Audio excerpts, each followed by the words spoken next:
دووهەم گەشە و ڕاهاتن لەسەر ئادابی ئیسلام لە توێژینەوەیە، پابند بە شەرعەوە، پابند بە ئادابی ئیسلامەوە، کە چۆن ئەو کەسانەی توێژینەوەیان دەربارەی حاڵەتێک، ڕووداوێک، کەسێک، ڕەفتارێک کردووە، چۆن ئادابی شەرعیان مراعات کردووە، چۆن سەرەتا بە گومانی باشەوە ڕوانیویانەتە ئەو کەسە، مەگەر لە بیئەیەکا بوو بن، لە شوێنێکا بوو بن کە یان دەربارەی کەسێ بوو بێ کە بەدگومانی زۆرتر بۆی ئەچێ وەک لە گومانی باش.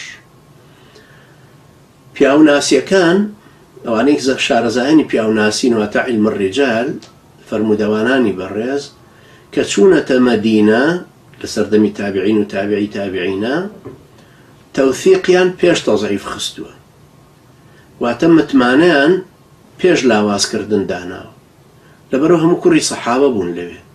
ئیمامی مالیکیش تابعی تابعینێکە لەوێ کە ساڵی 1964 هیجری کۆچی دوایی کردووە، سەیریان کردو ئەو کەسانەی لە مامۆستای ئیمامی مالیکن و لە دەوروبەری ئیمامی مالیکن و خەریکی فەرمودەن، هەموو پیاوی متمانە پێکراون. بەڵام کە هاتوونەتەوە بۆ کوفە لە هەمان کاتە، سەیریان کردو ئەهلی تەدلیس زۆرن. جا کە کورد دەڵێت درۆ دەلەسە خۆی هەر عەرەبیە، تەدلیسەکە یعنی حەقیقەتەکەدا ئەپۆشیان باسی ناکە، نایەوێ باسی بکە، خەڵک منە ناسن بە کرێکار. بەڵام ئەو نایەوێ لە شوێنێکا کە ئەگەر بڵێک مامۆستا کرێکار وای کرد ئەبێ بە مەدەح، ئەڵێ وەڵام مسڵمانێکی ناوی نەجمەدین فەرەج وای کرد. خەڵکەکە زۆریان نازانن نەجمەدین فەرەج هەر کرێکارە. لێرە ئەو درۆی نەکردووە، هەر نەجمەدین فەرەج وای وتووە، بەڵام نایەوێ ئەم سیفەتە حەق لێرە باز بکە بۆ ئەوەی تعلقی خەڵکەکە، خۆشەویستی خەڵکەکە بەوە نەوێ ئەڵێ نەجمەدین فەرەج وای کرد. ئەمە جۆرەکە لە تەدلیس. بەڵام تەدلیسی تر هەیە کە حەقیقەتەکە زیاتر ئەشێوێنێ. بە هەر حەڵ لە کوفە لەو سەردەمەیە ئەهلی تەدلیس زۆر بوون. فەرمودەناسان توێژەرەوەکان فەرموویانە التەضعیف قبل التەوثیق، واتە حکمی لاوازکردن و جێمتمانە نەبوون پێش جێمتمانە بوونە کە ڕیوایەتێکیان وەرگرتووە. ئەمە ئەگەر بێن لەم سەردەمەیە باسی بکەینەوە. کابرایەکی شەرابخۆر و دوور لە دینی فاسق کاتێک کە جنێوێکی داوە بە پێغەمبەر، جنێوێکی داوە بە محەممەد عەلەیهی سەڵات وەسەلام، هەر جنێوێکی داوە بە محەممەد ناوێک، گومانی باشمان بۆی ناچێ کە جنێوی بە کەسێکی تردابێت. گومان بە دیەکەمان زوو پێشەکەوێ کە ناسیمان، دوایەوە ناسیمان قازی شەروائەکە بە قەرینەی ئەو، واتە ئەو شتانەی هاوڕێی شەخسیەتی ئەون، سێرەکە شەرابخۆرە، دەمپیسە، گوێ بە کوفر نادا، گوێ بە جنێودان نادا.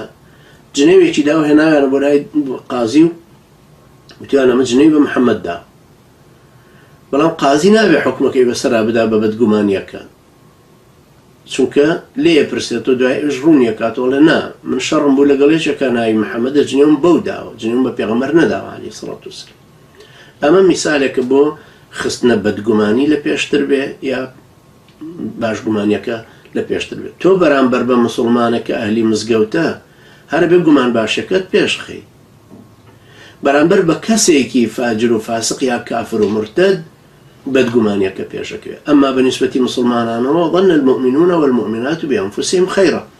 تۆ پێویستە ئەم ئادابە ئیسلامیە ڕەچاوکەی کە عولەمانی ئیسلام گرتویانەتە بەر. ئەبینی مەسەلەن فەرمودەوانان کە باسی ئیمامی ئەبوو حەنیفەیان کردو ڕەحمەتی خوای لێ، ئەوەیان دائیمە فەرمووە على جلالة قدره في الفتوى، بەڵام حەدیثی ضعیف یان حەدیثی ضعیفی ڕیوایەت کردو یان اهتیمامی بە حەدیث کەم بوو. ئەمە شتێکە پێوترە الجرح والتعدیل. یەکەم جار کەسەکە بە لاواز باسکەی ئەبێ خێرا صفەتە باشەکەشی باسکەی بۆ ئەوی تەوازونێک دروست ببێ. ئەو تەوازونەیە کە ئەم عیلمەی لەناو ئومەتی ئیسلامە دروست کردو هی جەرح و تعدیلەکە.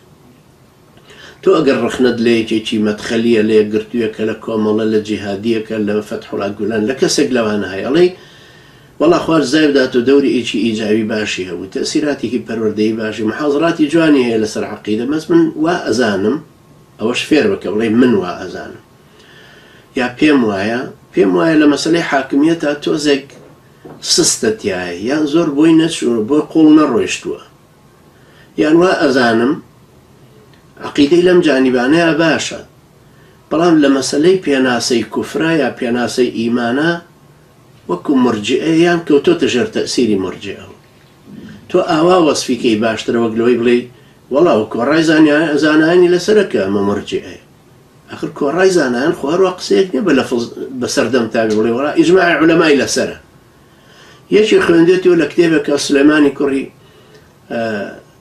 سەحمان بۆ نمونەڵێ وقال العلماء كذا ئەم یەکسەر ئەڵێ وەڵا ئیجماعی عولەما لەسەر ئەوەیە. ئێ باشە هەر پێش لە دایکبوونی سلەیمانی کوڕی سەحمان پێش محەممەد بن عەبدولوەهابیش ڕەحیمەهم الله ئەم دینە پێشتر لە محققینی گەورەتریشەوە هەر هاتووە.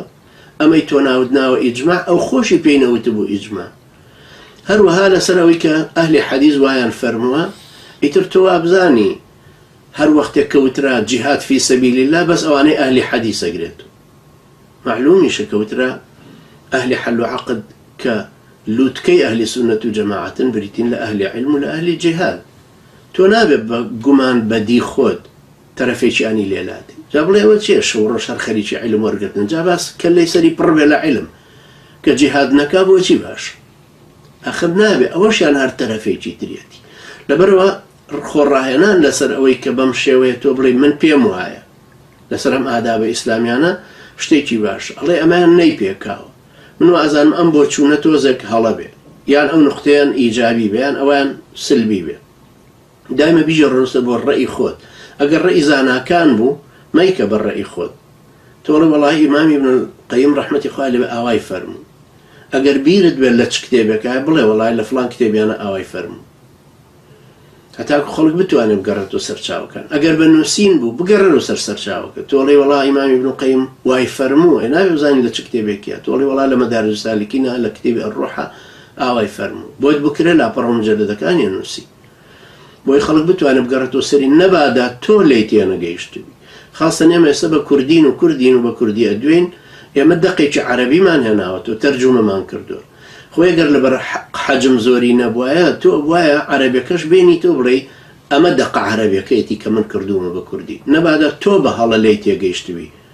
چونکە تۆ لەوانەیە وشەکە وەکو حیلەق و حەلق و حەلەقە یان ذەهەب و ذەهەبە یان وشەی تری زۆر هەیە هەر لەم واتە ل دە 12 خوێندنەوەی هەیە. تۆ هەر یەکێک لەمانە بە لەم واتە ئەداتی جەزم بکەی بە کوردی سەرکەوتوو نابیتیە. لەبەرەوە ئەشەیە تۆ لە دەقە عەرەبیەکەیە هەڵە تێگەیشتبی یا هەڵە تەرجمەت کردووی. لەبەرەوە زەروریە تۆ بڵێ من واتی ئەگەم ئەبەو شێوەیە هاتووەتەوە. خۆڕاهێنان لەسەر شتێکی زۆر باش.